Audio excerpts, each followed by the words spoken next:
Hello parents.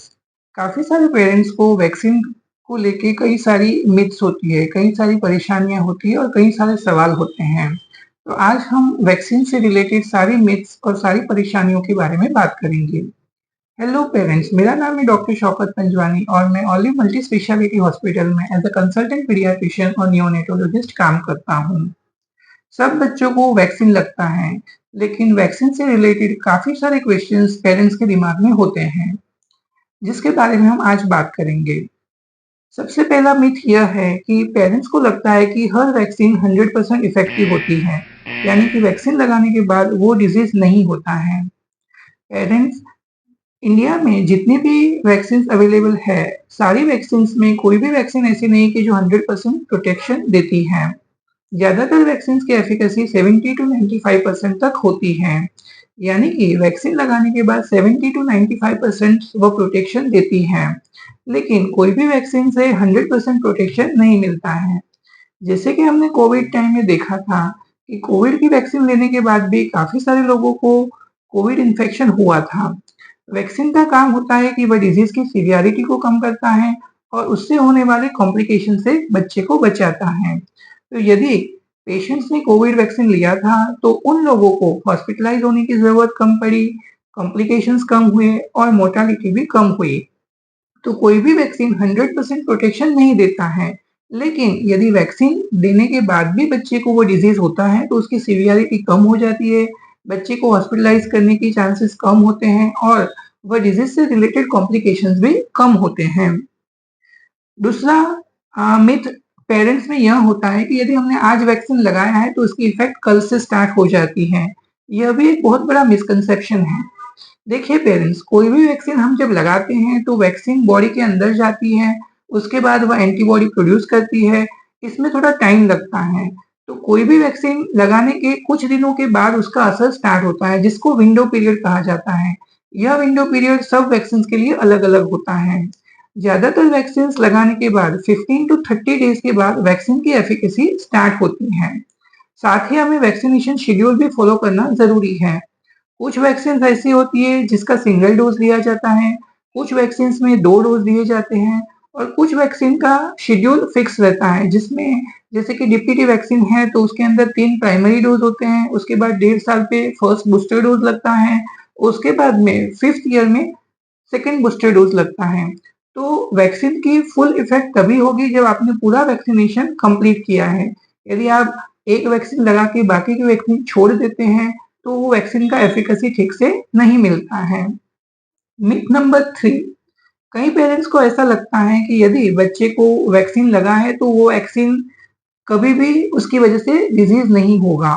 जैसे कि कई पेरेंट्स को ऐसा लगता है कि न्यूमोकोकल वैक्सीन लगा है तो बच्चे को न्यूमोनिया नहीं होगा। देखिए पेरेंट्स, इसमें एक बात समझना बहुत जरूरी है। जैसे कि न्यूमोनिया जो है वो न्यूमोकोकल नाम के जीवाणु के साथ होता है, लेकिन न्यूमोकोकल के अलावा बहुत सारे जीवाणु हैं जिसकी वजह से बच्चे को न्यूमोनिया हो सकता है। जैसे कि H influenza, respiratory syncytial virus, adeno virus, enterovirus और बहुत सारे कीटाणु की वजह से भी न्यूमोनिया होता है।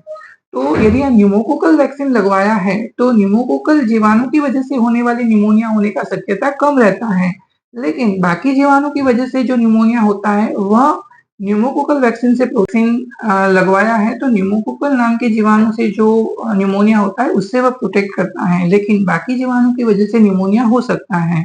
सिमिलरली हम डायरिया के लिए रोटा वायरस का वैक्सीन लगाते हैं। तो यदि रोटा वायरस का वैक्सीन लगा है तो रोटा वायरस की वजह से होने वाले डायरिया को वो प्रोटेक्ट करता है, लेकिन रोटा वायरस के अलावा बहुत सारे जीवाणु हैं जिनकी वजह से डायरिया होता है, जैसे कि adeno virus, enterovirus, E coli, shigella, salmonella.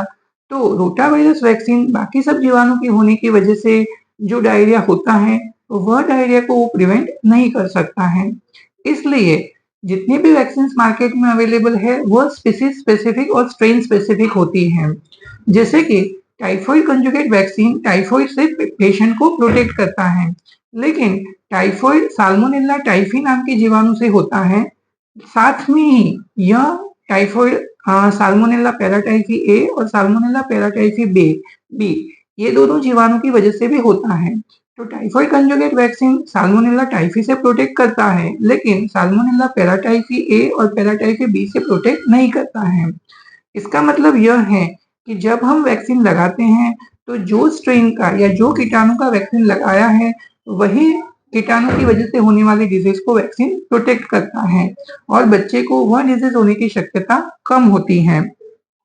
कई सारे पेशेंट्स को यह भी परेशानी होती है कि वैक्सीन की बहुत सारी साइड इफेक्ट्स होती हैं। यह भी एक बहुत बड़ा मिसकंसेप्शन और मिथ है। इंडिया में जितनी भी वैक्सीन मार्केट में अवेलेबल है, यह सारी वैक्सीन बहुत ही सेफ है। ज्यादातर वैक्सीन की कोई मेजर साइड इफेक्ट्स नहीं होती हैं। काफी सारी वैक्सीन की माइनर साइड इफेक्ट्स होती है, जैसे कि बच्चे को 2-3 दिन तक बुखार रह सकता है, इंजेक्शन साइट पे पेन हो सकता है, रेडनेस हो सकता है, सूजन आ सकता है और थोड़ा बहुत दर्द हो सकता है। ज्यादातर इसमें से तकलीफें 2 या 3 दिन तक रहती हैं। 2 दिन के बाद बच्चा एकदम नॉर्मल हो जाता है और यह वैक्सीन भी बहुत साइड इफेक्ट्स कम होती है, जैसे कि 9 to 10% बच्चों में यह साइड इफेक्ट्स होती है। सीवियर साइड इफेक्ट जैसे कि बच्चे को एलर्जिक रिएक्शंस होना, कन्वर्जन आना, एनाफाइलेसिस होना या तो लाइफ थ्रेटनिंग इवेंट होना, यह बहुत ही कम है, जिसका परसेंटेज लेस देन 0.1% होता है। तो मार्केट में जितनी भी वैक्सीन अवेलेबल है, सारी ही वैक्सीन बहुत ही सेफ और इफेक्टिव है और बहुत सारी क्लिनिकल ट्रायल्स के बाद ही उन्हें मार्केट में लाया जाता है। कई पेरेंट्स को यह भी कंफ्यूजन होता है कि प्रेगनेंसी के दौरान वैक्सीन नहीं ले सकते हैं। यहाँ यह बात सही है कि जो लाइव वैक्सीन होती है उसे प्रेगनेंसी में नहीं देते हैं, लेकिन किल्ड अटेन्युएटेड वैक्सीन प्रेगनेंसी में भी ले सकते हैं, जैसे कि tetanus toxoid vaccine, H influenza vaccine, यह सारी वैक्सीन प्रेगनेंसी के दौरान भी ले सकते हैं। कई सारे लोगों को यह भी मिथ होती है कि वैक्सीन सिर्फ बच्चों के लिए होता है और बड़ों को वैक्सीन नहीं दे सकते हैं। यह भी एक बहुत बड़ा मिसकंसेप्शन है। काफी सारे वैक्सीनेशन हम छोटे बच्चों में 5 इयर्स की उम्र तक कंप्लीट कर लेते हैं, लेकिन यदि कोई वैक्सीन छूट गया है तो उसको 5 साल के बाद भी बच्चों को दे सकते हैं।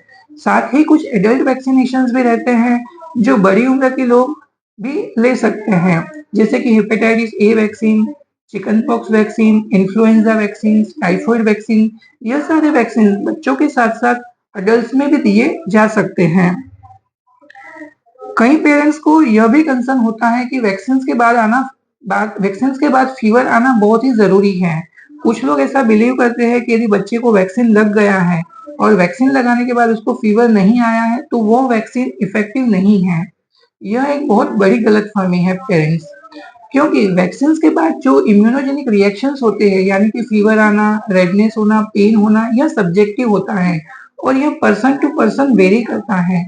इसलिए सब वैक्सीन लगाने के बाद सब बच्चों को बुखार आया ऐसा जरूरी नहीं है।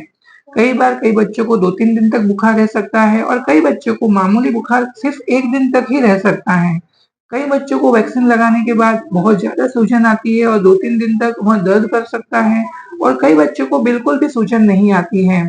यह पर्सन के इंडिविजुअल इम्यूनोलॉजिकल रिएक्शंस के ऊपर डिपेंडेंट होता है। तो ऐसा बिल्कुल नहीं है कि यदि वैक्सीन लगाने के बाद बच्चे को बुखार नहीं आया है तो वो वैक्सीन इफेक्टिव नहीं है। आइए अब बात करते हैं गवर्नमेंट वैक्सीन और प्राइवेट वैक्सीन की। कई पेरेंट्स ऐसा बिलीव करते हैं कि गवर्नमेंट वैक्सीन ज्यादा इफेक्टिव है और कई पेरेंट्स ऐसा बिलीव करते हैं कि प्राइवेट वैक्सीन ज्यादा इफेक्टिव होती है। ये दोनों ही चीजें गलत हैं। गवर्नमेंट वैक्सीन और प्राइवेट वैक्सीन दोनों ही वैक्सीन इक्वली इफेक्टिव होती है। दोनों ही वैक्सीन की safety profile, doses schedule almost same होता है।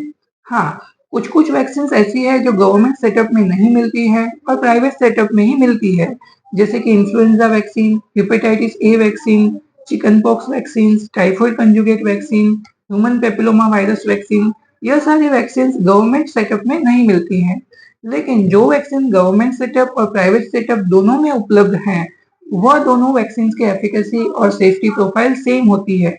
तो आप अपनी मर्जी के हिसाब से बच्चे को गवर्नमेंट सेटअप में या प्राइवेट सेटअप में वैक्सीन लगवा सकते हैं। मैंने इस वीडियो में कोशिश की है कि वैक्सीन से रिलेटेड सारे क्वेश्चंस के मैं आंसर दे सकूं। इन सारे क्वेश्चंस के आंसर्स पढ़ने के बाद भी यदि आपको वैक्सीन के रिलेटेड कोई भी क्वेरी है, तो आप मुझे कमेंट सेक्शन में जरूर बता सकते हैं और ऐसे ही इन्फॉर्मेटिव वीडियोस के लिए आप मेरे चैनल को लाइक, सब्सक्राइब और शेयर कर सकते हैं। Thank you.